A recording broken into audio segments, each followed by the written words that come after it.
एक बार महात्मा बुद्ध किसी गांव में प्रवचन दे रहे थे। वे अपनी बात को समाप्त करते हुए बोले, मानव के दुख का कारण है स्वयं को किसी से बांधना। जहां भी मोह होता है, बंधन होता है, वहां दुख स्वयं ही उत्पन्न हो जाता है। अतः अपने बंधनों को जानें और उनसे बाहर निकलने का प्रयास करें। इसके बाद उन्होंने सभी लोगों को आशीर्वाद दिया और फिर अपने आश्रम को लौट गए। अगले दिन उनसे एक व्यक्ति मिलने आया।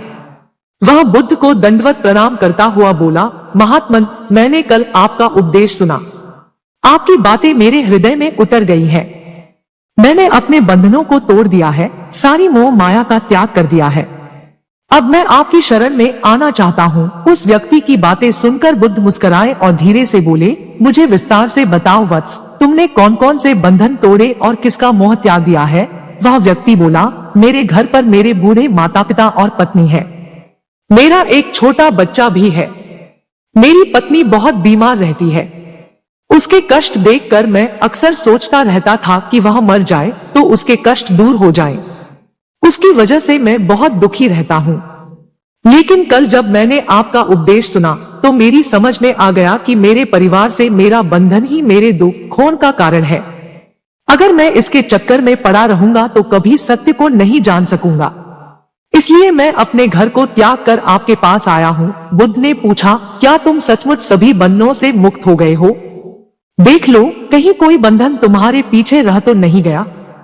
वह व्यक्ति बोला, नहीं प्रभु, मैं अपने जीवन की सारी चीजों को पीछे छोड़ आया हूँ और अब आगे बढ़ना चाहता हूँ। बुद्ध ने कहा, अगर ऐसी बात है तो फिर ठीक है, आज तुम यही आश्रम में रुको।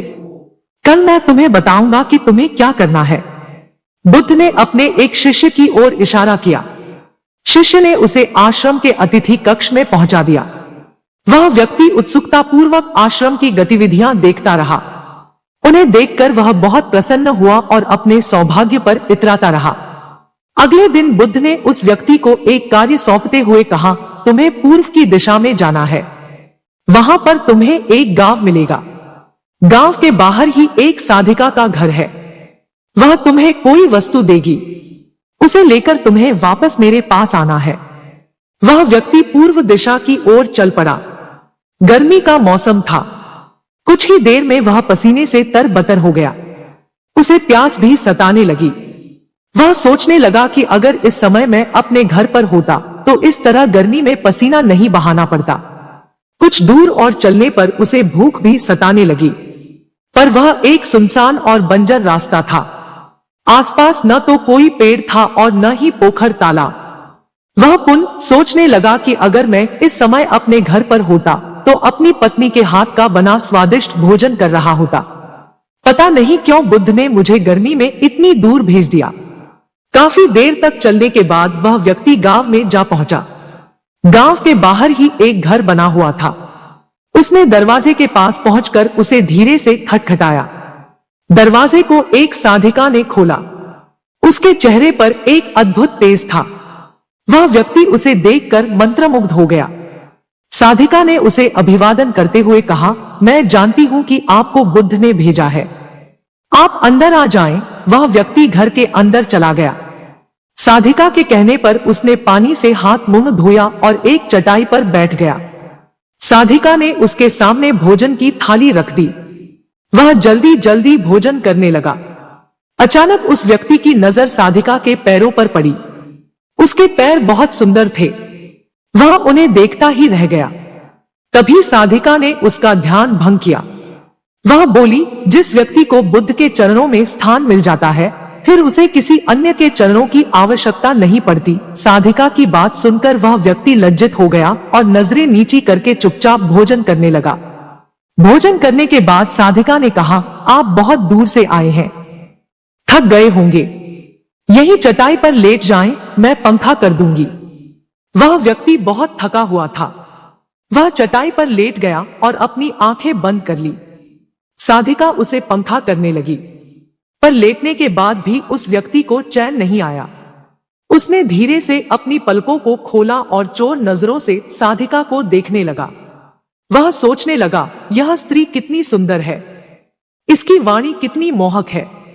अगर यह मेरी पत्नी होती तो मेरा जीवन स्वर्ग बन जाता।